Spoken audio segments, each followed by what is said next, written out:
Wacha niseme kuhusu hiyo idadi Idadi lazima iwepo ndio swala kama hili lizungumzwe. Leo hatukuweza kuzungumza kwa sababu idadi haikufika. Kunao wenye ambao walikuwa wamechukuliwa, wamepelekwa Voi, na sisi tumekuja hapa kuja kurepresent the likes of our people wenye ambao ni watu wa Kilifi.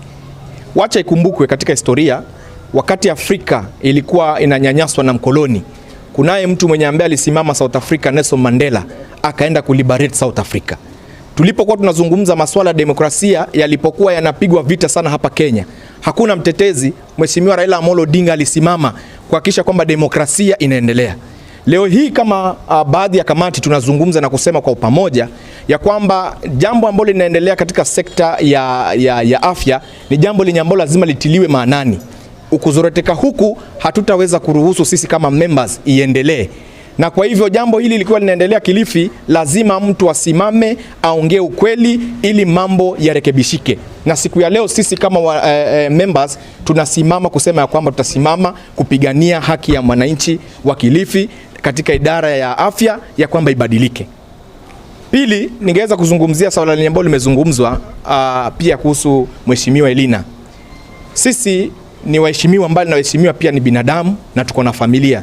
Tuko na watoto wa kike na tuko na mabibi na tuko na pia wazazi wenye ambao ni akina mama. Jambo lenye ambalo lilitokea ni la kukashifiwa sana, na nafikiri nilikuwa kati ya wale watu wa kwanza wenye ambao walikashifu. Tunalikashifu vibaya kwa sababu unapomdhalilisha mwanamke unadhalilisha jamii nzima. Mwanamke ni kioo cha jamii.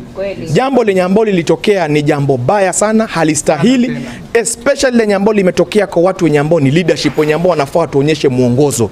Ni jambo lenye ambalo halistahili. Tunaongea kwa uchungu na wacha tuachie idara ambazo zinahusika wafanye uchunguzi, lakini haki lazima ipatikane katika swala hili. Asante. Mambo ya afya. Yes. Masuala yalikuwa ni gani hasa na mlikuwa mnatarajia nani aje specifically? Katika masuala ya afya ni dhahiri shahiri ya kwamba zahanati zetu, hospitali zetu zinakosa madawa, si uongo. Dawa zenye ambazo zipo hazitimizi ile matakwa ya watu wetu. Watu wetu wameshinda wakipiga kelele kila siku. Na wakipiga hizi kelele wanaoumia ni MCAs sisi wenye ambao tuko hapa na wale wenye ambao hawapo. Kwa hivyo ni jambo lenye ambao tutakuja kuzungumza na idara, chief officer akiwa yeye ndio ambaye ni accounting officer, na idara nzima tulikuwa tumeita hapa. Tuje tujadiliane, tujue masuala yenye ambayo yanasumbua hii idara. Kitu gani ambacho kinaweza kufanyika watu wetu wapate huduma bora. Sisi kama waheshimiwa tunajivunia. Mimi niko na bima 3. Bima moja ya hapa bunge, bima ya mke wangu na bima yangu mimi mwenyewe binafsi. Mwananchi wa kawaida hana hata bima ya kumsaidia. Tunavyoongea saisha hata kienda katika hospitali anasumbuka. Tunazungumzia masuala ya afya ya mwana Kilifi. Kwa hivyo hao ndo masuala yenye ambako tunakuja kuzungumza hapa, tujue labda wana changamoto gani, na haikuwa mambo ya kujibizana wala sio mambo ya kutishiana, ilikuwa ni mambo ya kujadiliana. Watu eleze changamoto, tujue kama wajumbe tunaweza wasaidia vipi. Maana bunge hili ndio ambalo lapitisha pesa ili kule zahanati wapate madawa. Mheshimiwa Gavana akitembea anatuambia kwamba kuna dawa za kutosha. Sasa leo tulikuwa tuzungumzie Mheshimiwa Gavana hapa. Mheshimiwa Gavana tuletea watu tukawa appoint. Aliappoint watu tukawa veti hapa na tukawapitisha. Tulikuwa tunazungumza na wale watu wenye ambao waliletwa. Kama vile Mheshimiwa Gavana akienda kizungumza hivi na wananchi wetu wanazungumza tofauti, shida iko wapi? Ndio leo tulikuwa tunakuja kujadiliana. Maana Gavana anazunguka akisema dawa ziko. Wananchi wetu wanazunguka wanasema dawa ziko. Nyinyi wanahabari tunapatia challenge hii.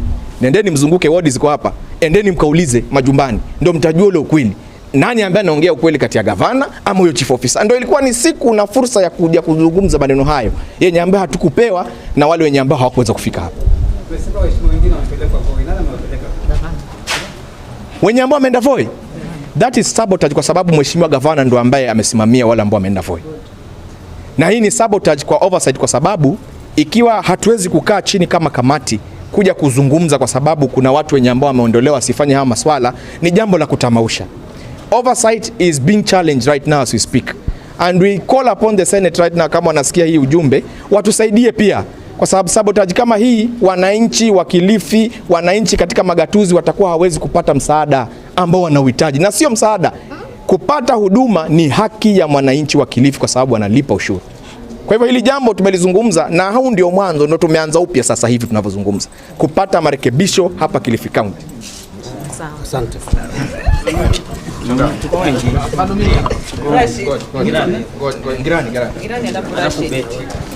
Okay.